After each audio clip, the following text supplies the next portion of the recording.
I chose to do this because I listened to you. I know how you're feeling. I feel the same way. It's hard not to be disappointed. My name is Mike Andy. I travel around the country, turning around small businesses that are struggling. If I'm going to be in business, I want to be in a business that actually does well and makes money. The business will eventually either collapse, fail, be bought out. He brought that up in there, and I was like, I almost wanted to smack him in the side of the head. They have over $90,000 worth of debt. They have very little cash in the bank, and they can't keep employees, and they're all leaving. I have a strangely talented team. This is actually kind of meaningless work to me. Your talent is being underutilized, and it's my fault. And as a leader, I think that is your responsibility. And I'm just like, I don't want to deal with this person right now. It's like, this is terrible. You're on your own, so don't ask us for anything. That was kind of like burning me out. Fred can't get out of his own way, and it's keeping him from building $1 million business. This is not your passion. You do not enjoy this. Trying not to get emotional. Now, if the business made a bunch of money, does that change this whole dynamic? I don't think so, because it's not just about money for me. I'm like so against that. Maybe that means I'm not going to be successful. Let's see if we can turn this thing around. How's it going? Mr. Mike Andy. This is a cool spot. How you doing? Fred? My name is Fred Sutherland. I own Sutherland Landscaping, and I wear many hats in the business, from being the owner and CEO to being the guy who has to sharpen lawnmower blades and janitor, you know. That's part of owning a business. And what was your name? Nicole. Nicole, good to meet you. Yeah, my name's Nicole, and I mostly do some office admin and bookkeeping. I brought you that. I wrote a note for you inside too. Hey, sweet, man. Very nice. Yeah, it was Appreciate fun. that. So like this spot, do you know the owner of the farm or anything like that? Well, through mutual friends. I think I made 2 phone calls, and then the second phone call, the guy's like, actually, I might know of a... Great spot. So I just drove out here to take a look at it, and the farmer was actually here. It was like total disaster. I was like, hey man, could I come here and clean it up for you and pay you money to have it operate my business? And he's like, yes, please, when can you start? This is what you want. You want away from people that report you. Like that's what we've always gotten in trouble is like, if it's too close to our target market, it's like, yeah, it's nice from a driving perspective, but then you get neighbors and they report you for the clippings and all that sort of thing. So I only pay $1,000 a month to be here. Yeah. Keep that arrangement. This was kind of like, it was in rough shape, so we did the electrical work and got it set up for us. People thought I was crazy for doing this thing, like this turnaround thing. They're like, how's that gonna help your business? It's gonna make you look bad and all this stuff. I think that vulnerability actually, and admitting your weaknesses and being authentic with what's going on in your inner narrative is a strength, actually. So we have like 2 primary divisions. So like one, you guys would call them HOAs. Yep. And Strata maintenance up here, and then some commercial, and then we have a residential renovation this side of the business. And that's where I guess this comes involved. The tractor a lot. The tractor, yeah. Cool. And you use quite a bit then? Not as much as I should. When I'm working on construction projects and this piece of equipment is operating, we're doing pretty well. But as soon as I stop doing that for whatever reason, like if I have to give more energy to pruning on our stratas, it's that classic like stuck at manager, not quite at architect. I've listened to a lot of your stuff. You're actually one of the reasons why I started my business, to kind of give me confidence. So I get the blame now. But it's like, a lot of we're just classic in so many ways. What Fred is referring to here is the roles that a business owner plays depending on the size of their business. For example, if a business owner's between $0 and $200,000 in annual revenue, the main focus should be out in the field, servicing the customers, and doing the actual work. Between $200,000 and $800,000 in annual revenue, the role of the owner is that of a manager, because you're hiring employees and you have to learn how to lead. As the business grows past $800,000 in annual revenue, the main role and responsibility of the owner is that of an architect, because you step away from the business, you usually have other people managing, and really focus on acquisitions, systems, and strategy. That's the classic business. So 2021 was the first year, and that was 250,000. 300. Oh, 300. So right off the rip, 300,000. Yeah. Year 2, so 2022, that was around 500,000 then. Yeah. Okay, and then last year, 2023, around 700,000. Yeah. And this year, kind of on track for about the same, maybe 750. Is that what we're shooting for? This isn't quite working the way I wanted it to. Let's reevaluate. Let's make some adjustments. So what aspects of that in your mind, like when you say it isn't working? Because like 3 years in, 700,000 plus business, most people would be like, I'll take it. So like what aspects is the letdown? Things kind of, the first 2 years went according to plan. Yep. And then the third year, my dad passed away. The death of my father really, it hurt, man. He passed away in a prison by himself. So in many ways, my worst fears for his life were, it happened. That's where the revenue stopped. You just look at a P&L and you know. And I know there's a visionary and I see grow, grow, grow, and plateau. Whatever will happen right there, I can just draw it right to there. Yeah, you're right. Yeah, because you lose, it robs energy, right? And there's a grieving process, and there was a lot of existential things I was kind of wrestling through. In the end, there's more important things in life than a business, and I think people are more important than a business, but it does take energy, and it did shift my focus. And like he said, he could see it on the profit and loss statement when it shifted. But it was kind of funny, because 2022, I guess the third year, I was locked in, man. Like I had all the strategic plan, like it was... When you grew up above 500,000? Oh yeah, we were gonna go for it, like, and it just like, bam. We can make all the strategic plans in the world, but sometimes life happens. You gotta just deal with it when it's there. But I thought this year I was like, okay, this year it's gonna happen. We're going for it again, and it just didn't. Grief it's hard to prepare for that, what it does to you emotionally and physically, and like there's all sorts of stuff that I didn't really know how to deal with. So like we kind of hit it just emotionally you get rocked by that, and it lingered for a while. It's good to have drive and capacity and vision and but have a heart too, if that makes sense. I just gotta take a second. You think you moved past this stuff, but you just don't. Yeah. You don't really move through grief. I think grief changes you forever, but that's not always in a bad way. I think I will forever be broken in a good way. And it wasn't until the fall that I was like back into the business again. We were gonna push again, but then I was trying to grow by bidding jobs profitably, and I wasn't landing any of them. So we tried to double our maintenance division this year and failed. Me, when I think of the crew that we had like last year, we should have just been like killing it. You know, like I've been in a lot of like different industries, like seen a lot of like different companies, and just like, yeah, not that it's all about profits, but I think profit is like the reflection of you doing the right things. It just seems like there's like almost like a disconnect there, you know, or like it seems like something's missing or something's not quite getting correctly applied. How efficient we were and like the workers we had, there's no reason why it shouldn't have been through the roof. And then that kind of discouraged me, because I was like, can I get anybody to join me in this thing? Like, what is with this stupid industry? Like, you can't keep people around. And I'm like, and you just kind of get into this negative cycle. How many Google reviews do you have right now? Only like 26 or... If you had to guess, is it like 5 leads a month? From the website? Just in general. Oh, in general? Yeah, they come in kind of gradually. I'm terrible at marketing in the sense that people have said, oh, you need to get more Google reviews, or you need to do this. And I'm like, why? I always have more work than I can handle, always. So I'm like, what's the point of doing all this stuff? Well, it's also a matter of if you have so many leads coming in, you know what you do. You raise your prices. I didn't do that. I realized, I was like, oh, okay, I should be doing that. I think you do a big trade-off of like profit for guaranteed work, let's say. But I just think the margins are like tighter, especially if you are doing that quality work and kind of going that extra mile. I think it's just gonna be like tighter margins. So when we just keep doing this stuff, I think it's just kind of like keeping us alive, but it's hard to move forward. I'm still doing jobs now that I sold in the spring. It's like you're saying you're booking out 6 months sometimes. Yeah.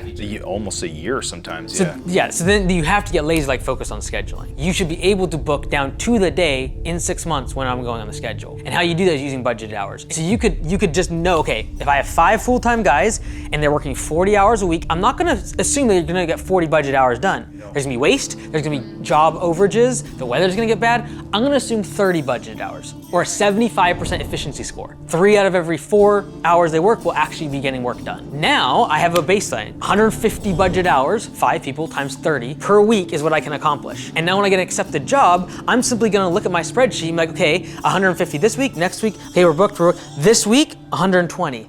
That's when we'll start. We'll start you you Are on you this getting all specific this? week. You got it all memorized? What you I got said? it all memorized, yeah. Is this in your book? You got like a, send a us It is there. diagram? It is in there. Yes, it is in there. Total business turnaround, page 108.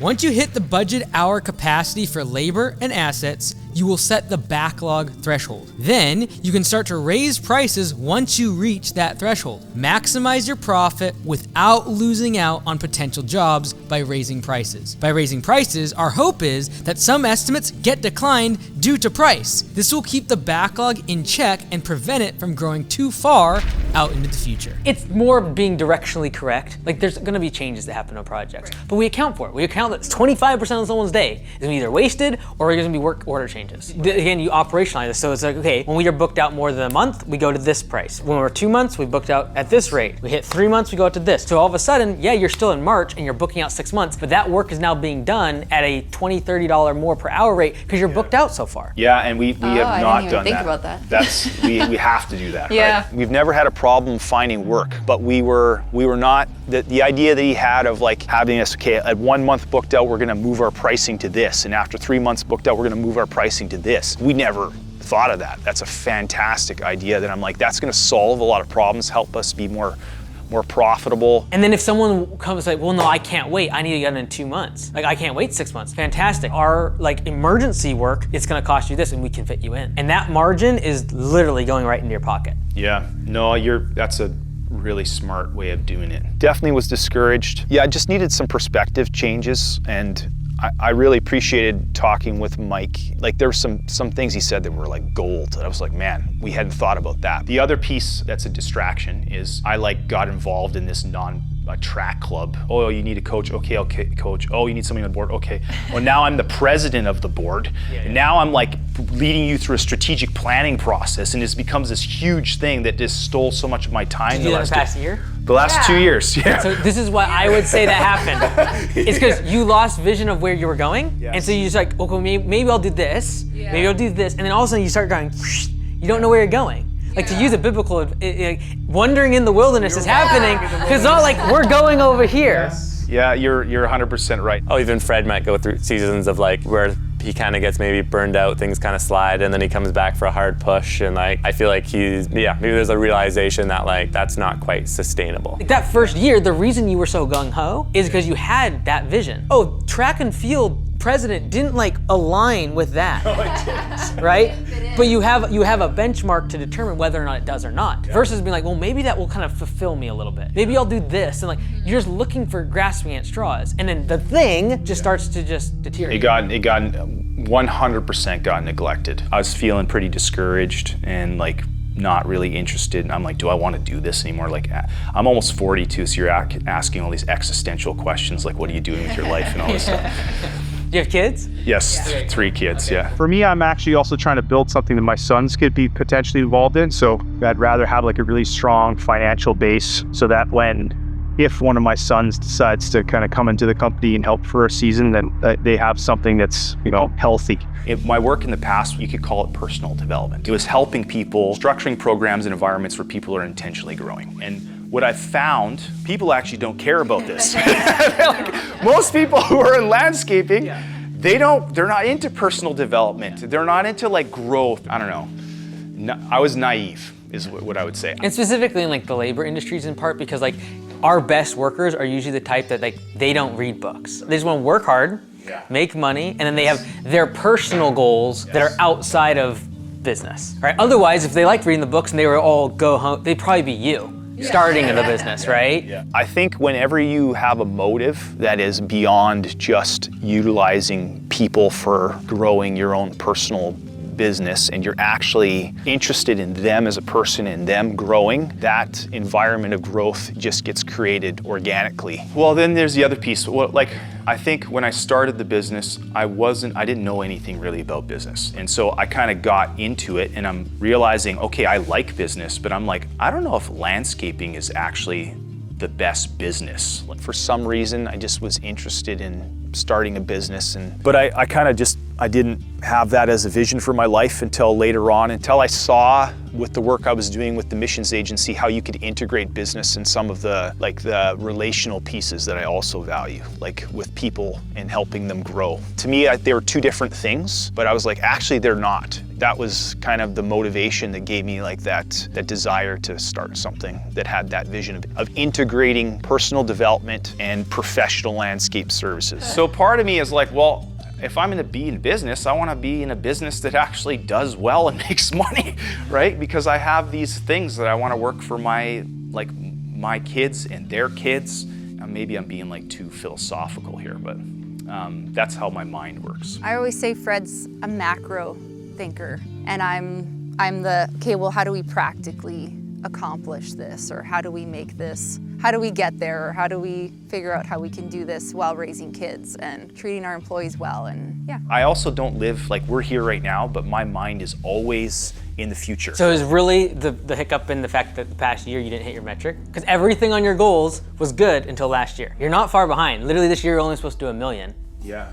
And you're gonna do 750. I think it's more because of listening to my guys. My name's Sam. I first started off as a landscape apprentice, but now I'm a lead hand. My name is Cameron Gunther. I have been working for Sutherland Landscaping for just under 2 years. My name's Tim Vandenberg. For the last year, I've been managing the maintenance division. I think there's a few obstacles that I'm coming up against. One of them is I want to have a team of people that when they work for our company, they actually be like, I could work here for 10 years. I value that. I don't want a bunch of turnover. Another focus of mine was SOPs, standard operating procedures. What we should be doing, especially with such high turnover rate. It's good to have a reference for the new employees. And I have not been able to retain like key staff. Like disappointment is connected to expectations. And when expectations aren't being met, it's hard not to be disappointed. The isolation of leadership can get to your head and you can get discouraged. I would say he has a big heart for people. As much as he's an entrepreneur, I would say his focus on treating employees well is at the top. In reality, I think maybe there's like a struggle to find what's a sustainable like business that like captures these values but can be done in a sustainable way. Because I feel like there's like a cycle of like burnout. Push to make it happen, but then it just seems like that push is never allowed to like let up. Otherwise, things start to kind of like slide within like the company. But I think I'm actually pretty good at certain things that create a good environment for people to work in. It's the work we're doing, because these guys, like, we work hard in our company. Like, if you don't work hard, you're not gonna last. I'm really into hard work forming people's character. I believe in it, actually. I think that we in the landscape industry and the trades industry, we have opportunity to actually shape people as we actually celebrate doing hard things. I had a guy that I tried to hire that would have been perfect. He lasted a week and quit because he realized that we actually work hard, and he was like, I don't know if I'm into that. There's one guy that stayed on for quite a bit longer. He was just super consistent and put the work in, and yeah, I think his body just kind of got burned out, and that's why he ended up quitting. The first 2 people I hired, the one quit after a day and then the other one quit after a week. So that was a little bit disheartening. Now, if the business made a bunch of money, like if tomorrow was like, oh, now your margins are really good, and you have $300,000 in profit next year, does that change this whole dynamic? I don't think so, because this is where I'm a weird guy, man, because I'm like, it's not just about money for me. I have empathy for people, and I know what they do when they show up and what the work they have to do. And if I have the power to do something where I can improve that in some way, a simple thing like in landscape construction, you can get in an excavator for 4 hours and sit there, and then you can get out and shovel. There's opportunity to care for your body more. Hey, I want to grow a business. I want to build generational wealth for my family, 100%. There's competitiveness in me, there's drivenness in me, but there's also a deep love for a moment, and like my kids and people in my community, that I will not allow that part to overshadow that part, if that makes sense. Trying not to get emotional. Damn it, buddy. I feel like this is more a matter of finding purpose, actually wanting to stay in the game. Yeah. Because ultimately, if you lose that, the business will eventually either collapse, fail, be bought out, something. I think though a lot of your fulfillment will come from taking your current crew that you feel very confident in and giving them the opportunity to move and like flex their skill into this other role. Yeah. They're not gonna listen to books right now. They're not gonna care. Why? Yeah. They don't see any reason as to why they should. There's other companies, other models in the green industry where they are able to retain staff, like more construction type environments. And so I'm like, should I do that more? I've already, like, I let go of a $100,000 contract that we had. I'm trying to head in that direction. Now, when you head in that direction, is it because you like the work more, or is it because like in order to grow, you feel like that's the way you need to move? I actually hate that work. I think it's an opportunity for people to have a career, support their families, where I can pay them $40 an hour, give them a company truck, all that stuff that I value. And I'm like, I think that's what I have to do. Fred has a case of what I call the shiny service syndrome. And this disease is where we as home service business owners think that some other service or some other industry inside of home services is going to be the unlock for massive profits and just be so much easier than our current industry. When in reality, all of them are hard. It's just a different type of hard. Every home service business is difficult. It's hard to find laborers, it's hard to find customers, especially when the housing market goes down, and a lot of our work is dependent on the weather. All of them are difficult. It does not matter the service. And this is like what I've learned. Like I have a software company, I have lawn care, I have media. All three of those, from my perspective, look exactly the same. It's leadership, it's recruiting, it's leading team meetings, it's looking at some reports and talking to people. You're stuck in the phase though, like getting to the part you don't enjoy and you're not good at. This is required to get to the size where you will actually probably see your most potential realized. Yeah, I agree. And I don't believe you need to change the service. It's so tempting to think that starting a different business is going to alleviate the stress and pressure you're currently experiencing. And in the short term, it does. Because right now you're hitting up against a wall and you can't figure out a certain problem or obstacle in the business. So what a lot of times we do is instead of staying focused on that goal, we just shift to a different industry or a different business. And for a few years, we are learning new things and we feel like we're making all this progress until we come right up against the same problem or issue inside the business that we can't figure out. That's why I believe, regardless of what business you choose, you'll simply rise the level of skill that you have, and then you won't be able to move forward unless you figure out that problem. The $40 an hour to a person and them having a company truck happens when you have a $10 million company, regardless of what services you're offering. I understand what you're saying. That running a business can be it's scary, and not a lot of people understand you. So when you're standing and Mike's listening and you're sharing all of these things that are hard for you to share, someone who can actually hear you and understand what you're going through and then give you advice and just perspective on what they're seeing. I think I made some mistakes in who I brought in. I have a guy right now who's working for me who's phenomenal. For the last year, I've been managing the maintenance division, all the commercial properties. I've also been helping Fred with the arborist work. When we started talking to him, he was like interested in being part of the business for a while. So started off as a subcontractor, kind of more sporadic, then kind of signed on full term. But by the time we got around to hiring him, he realized he wanted to be a firefighter. That's what he wanted to do with his life. He's like, hey man, I don't want to keep doing this work. I'd want to do something different, maybe that has more of a future. This is actually kind of meaningless work to me. And I'm doing what I don't believe in this. Like there's aspects I still like. I don't really believe in this system and I don't find meaning in this work. And then I feel like that was kind of like burning me out. And I'm like, I hear you actually. And I have a strangely talented team. I have a guy working for me that is a phenomenal excavator. And that guy, I got that guy out there pushing mowers around. And I'm like, your talent is being underutilized. And it's my fault because I chose to do this. And then burnout always kind of comes in like waves. It'll kind of come and then okay, it goes away. Okay, I'll keep working. And then it'll come bigger and bigger. And it's like, okay. Now I have to kind of like make a change. Landscape maintenance, it's a young person's game. Like you gotta hustle, especially how we work. Like we work hard, we work fast, you gotta be efficient. And I'm like, you age out of that. And so it was just like, hey, I'll work here for a year. I was like, okay, I can still do that because he's phenomenal. I don't know if it was a mistake to hire him, but I think if I would have hired somebody different, I probably wouldn't be where I am right now. I probably would be we probably would have doubled that maintenance division. It's like I need that core person that wants to stick around and actually believes in what I'm trying to do and sees the future.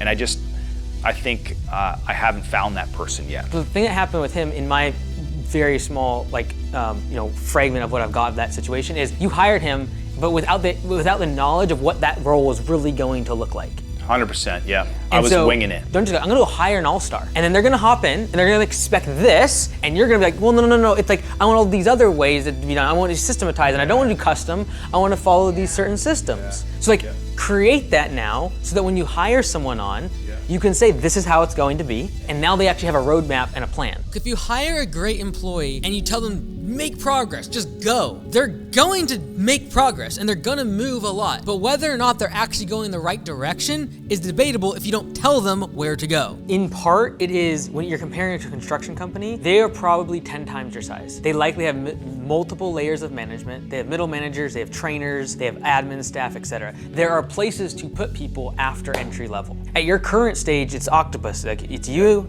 controlling a bunch of laborers, right? And you're juggling all the balls. I actually believe you're probably on the right path. It's a matter of size. And so like, when I got to that part, I thought I was gonna start losing my best people. And that's when we franchised. I'm like, I need another vehicle to push them into. And I'm gonna start multiple locations. I'm gonna have GMs. Like, it became just simply a matter of scale. Keep pushing, keep growing. And with that kind of comes redefining the vision. If you think of it from the employee's perspective, when they come in here, they're not going to see any opportunity. They're just not. They're gonna see it as a paycheck, and they are probably only going to have a 3 to 6 month horizon. Thinking otherwise means they would need equity. Like, if you want them to have an owner's mindset, either A, they need equity, or B, they need a piece of the profits. Like, they don't have any skin in the game. And there was like, oh, do I actually wanna, like, can I actually provide for my family just doing this job as is? And it's like, maybe not, I think we both would have, both me and my wife would have to keep working, and so there's a bunch of things that went into it, but for me, I just made a switch. We need to nail down the position that we need, like the role description, the SOPs, the sales strategy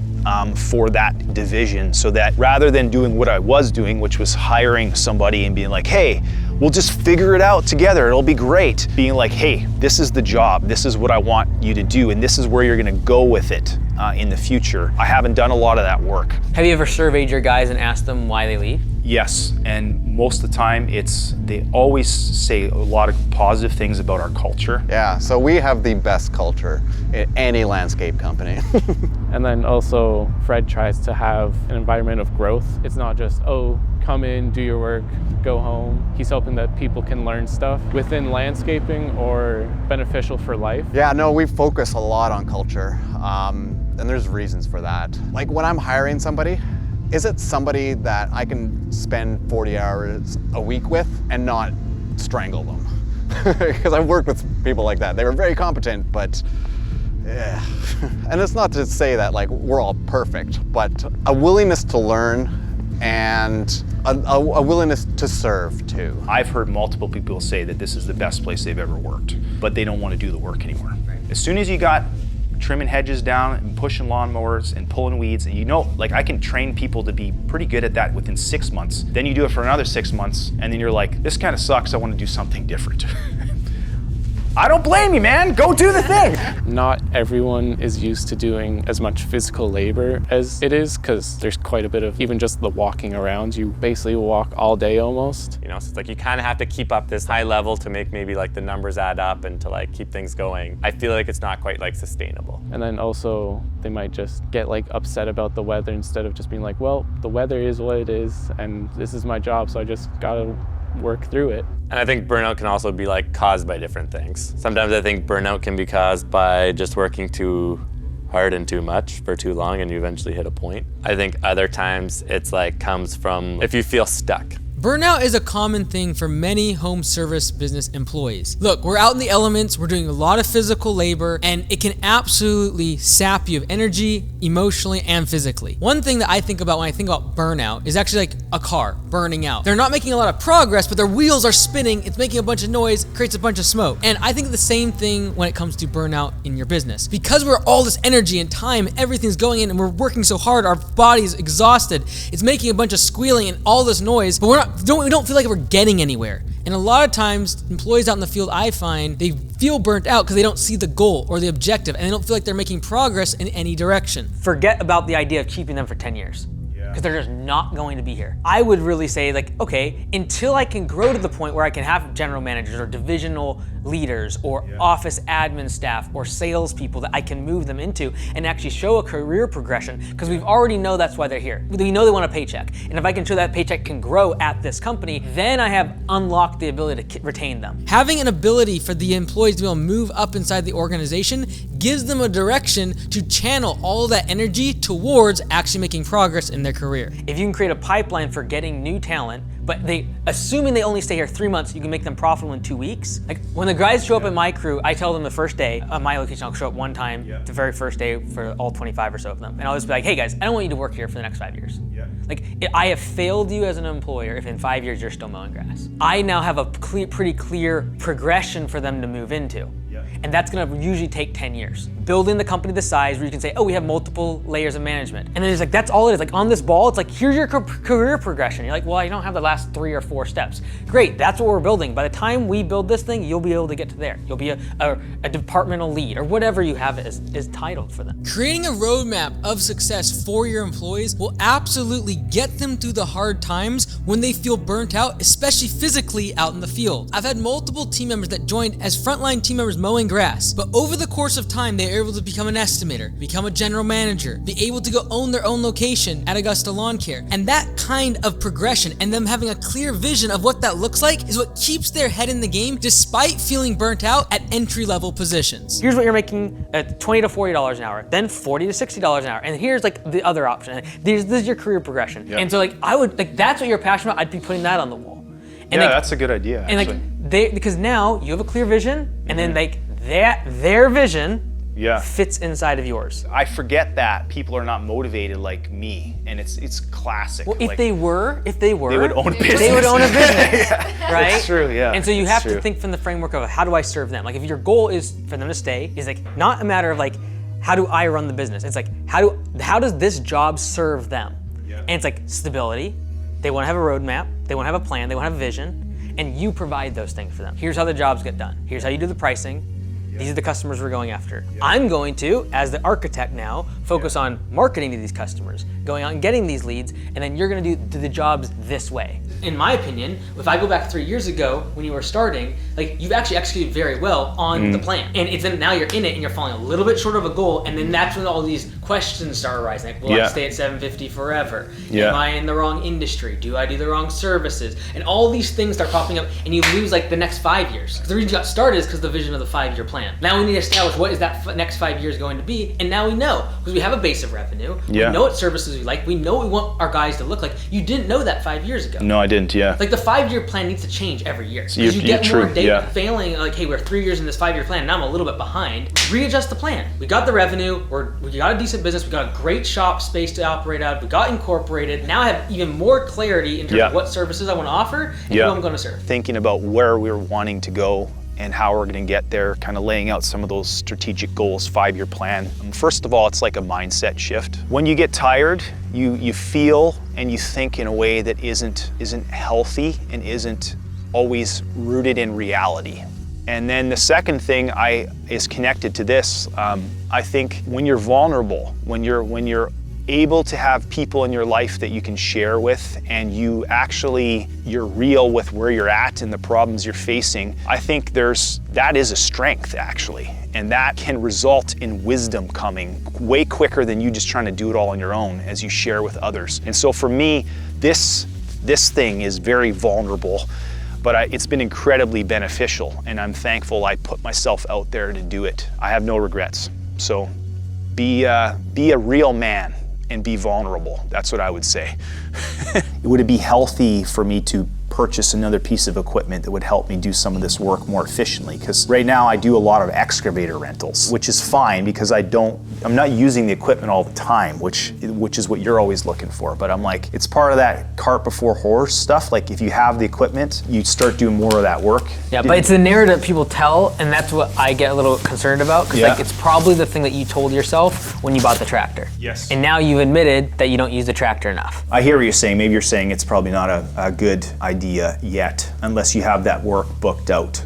It just depends how like aggressive you want to be, right? Like I think if you took out $50,000 loan, that would fund the marketing aspect, and then you take get a piece of equipment like an excavator, you can grow this thing to 1.2 pretty quickly. I also believe that just fixing several things on the sales side will probably get you to $1 million without any more equipment. Like the website, getting more leads around the project side. Getting a vision to where someone else that's inside the current team or starts off in the maintenance division wants to move into the landscaping side. And the reason now people actually care to read the books, etc., all these other aspects that you feel like are not sticking, they'll actually have some clarity as to why they should. My team, for example, we've always hired the general manager from the current team every single time. Yeah. And they know that. Yeah. And I also am telling the general manager, that general manager could probably move on to something else. I'm gonna be looking from all of you. Yeah. And here's the recipe to be able to be the general manager. Yeah. Read these books, show up to these meetings, and do these Yeah. things. And right now, like, we just don't have anything like that. Yeah, there's no internal development.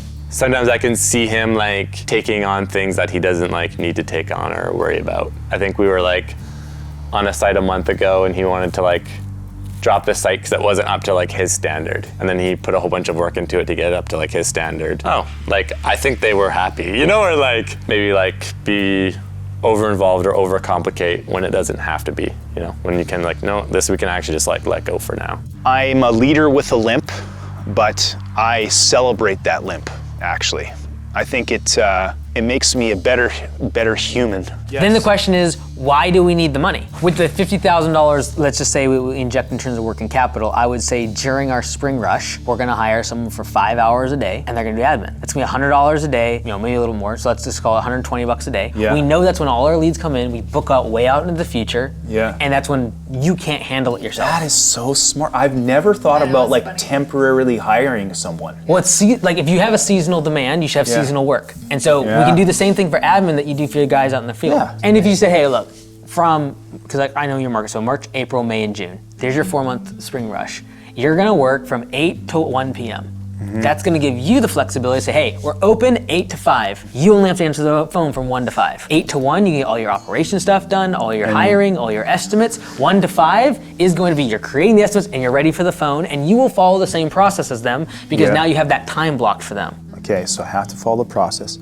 Can't just wing it. And if you make the process for them, you can't change it. It's probably only that's probably only 1 year before you grow enough because you've been able to do that you can hire someone full time.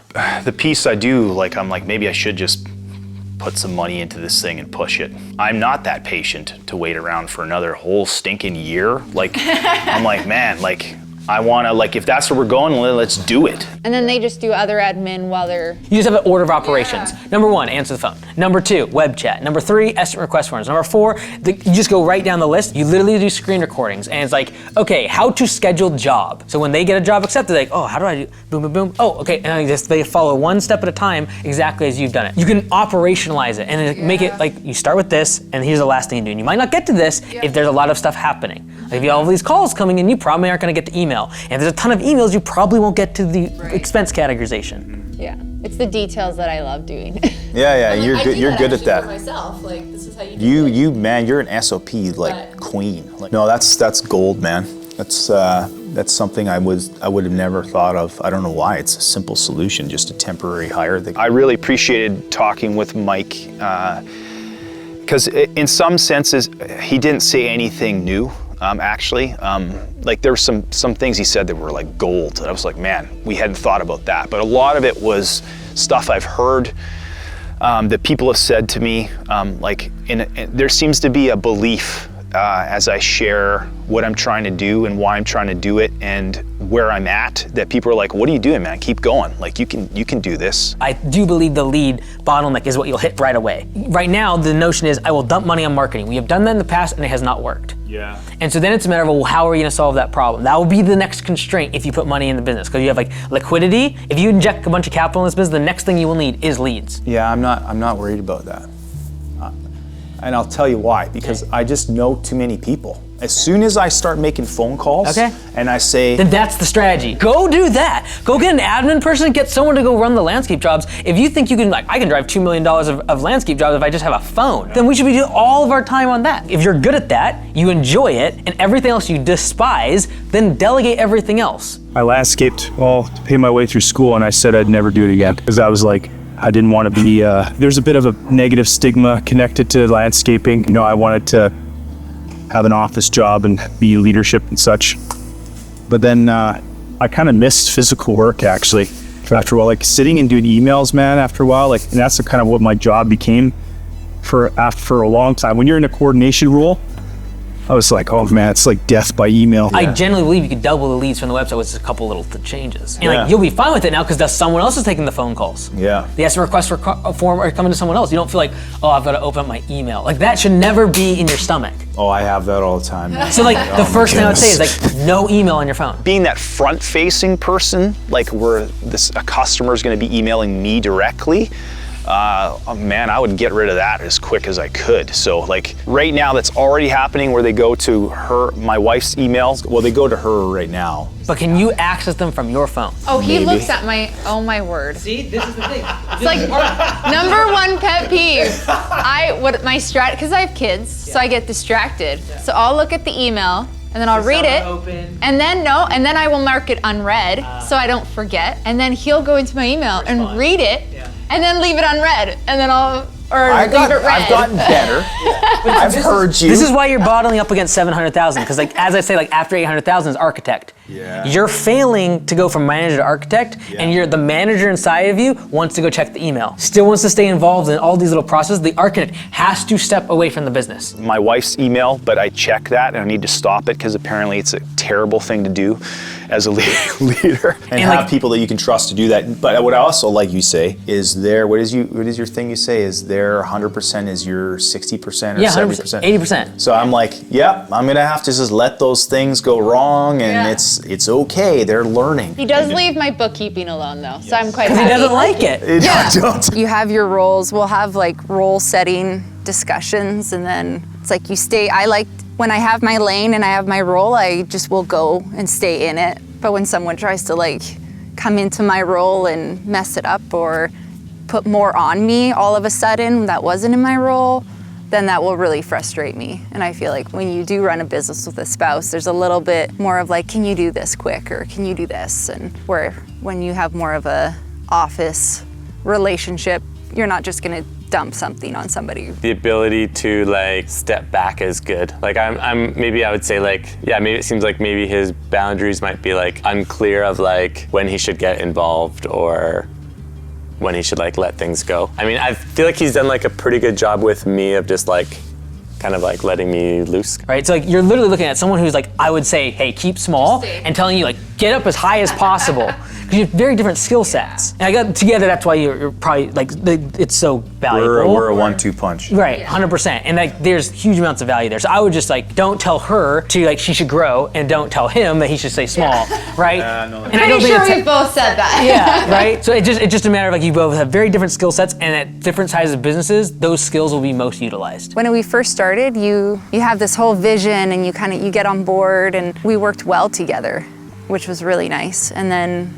you just you keep going, you find your roles, you find what you enjoy doing, what you don't enjoy, what you're gonna take on because somebody else doesn't wanna do it. Yeah, we just worked really well as a team. And I would say like Fred and I's gift sets, we don't have the same gift sets, so we complement each other very well. What has gotten you here is how do I actually like manage a project? How do I sell a job? That's the role of a manager. The role of an architect is to step away from the business, like how do I optimize this website to get more leads? Yes. How do I create the SOPs for my admin person so they don't have to bother me? Like they asked me the same thing 3 times yesterday. Oh, I need to make a Loom so they just understand it. They didn't watch the Loom. Oh, I need to make part of the process that before they contact me, they search the database. Yeah. And that's what an architect is. They step away from the business. That's why like someone like me will step in and like see your numbers and it's really clear.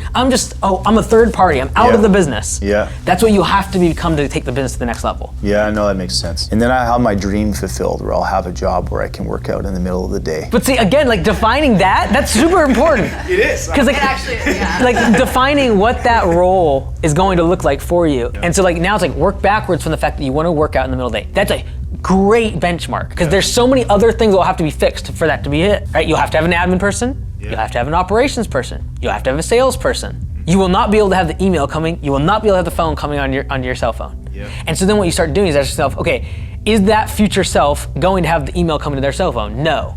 Yeah. Oh, probably shouldn't be doing that now. Yeah, you start working towards it. I feel confident that I can invite people into something that I'm actually trying to do because I lost that for a little bit.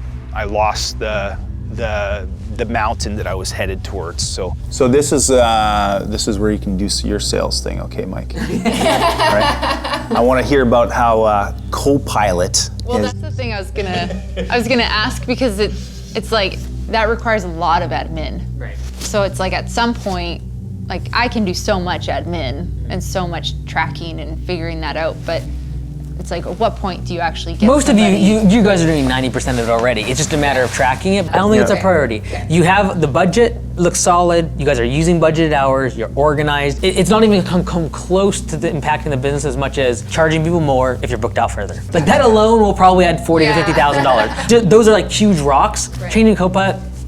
Why add all that friction in the middle of this? Like we have more important things to focus on. So at what size do you need like a program like that then? Well, what are you using now? LMN? Any sort of dispatching or anything like that? No, we created our own thing. I've created a spreadsheet that links with our Google Calendar. We can analyze our services, our estimated hours, and then the progress for the job for the specific contract. He built our whole time tracking thing. Like he used ChatGPT for all the code, but he's kind of wired that way. Like he's a super sharp guy. Team is awesome, and I told him I was going to lay him off in the new year.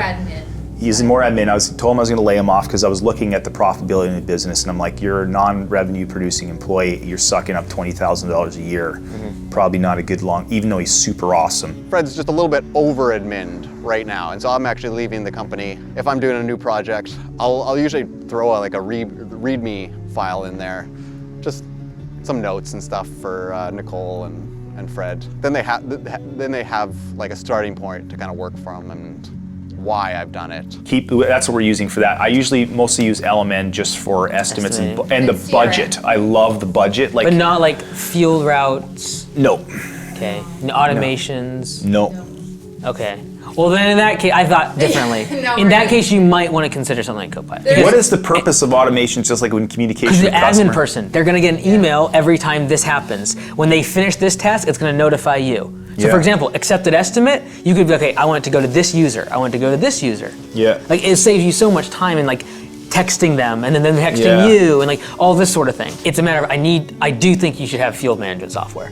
Like when the guys show up to jobs, they should have job notes. They should have, when they see their list for the day, they click there and it's like directions, right? Yeah. That'll save you so much time in the morning of operations, things happening throughout the day. Like I think it's probably lower priority than a lot of what we talked about. Yeah. But like I think that if you're like, hey, this is the vision, from here to there, software's gonna get involved. Yes. It's just going to. Because right now a lot of it's being stored in both of your brains and you don't get to 10 million without losing your brain if it's not in software. Really consider it to mostly just de-stress your life. Obviously, I really appreciate kind of the clarity you're bringing around next steps. I think I just lost my heart there for a little bit. Like, I know you preach that a lot, like staying in the game. It's just like, what do you want the end result to be? And then realizing that you had clarity around that a few years ago. I did, yeah. You just went 3 years in and now we need to readjust. Like, okay, we're here now. I understand a lot more than I did 3-4 years ago. I have way more clarity actually. Yeah. So it's okay to adjust the goal. Like the goal doesn't have to stay the same from day one. In a few years, I'll probably be talking to you again and be like, hey, time to recalibrate a little bit more. Life is heavy and hard and it's beautiful too. It's the both and, man. It's a both and.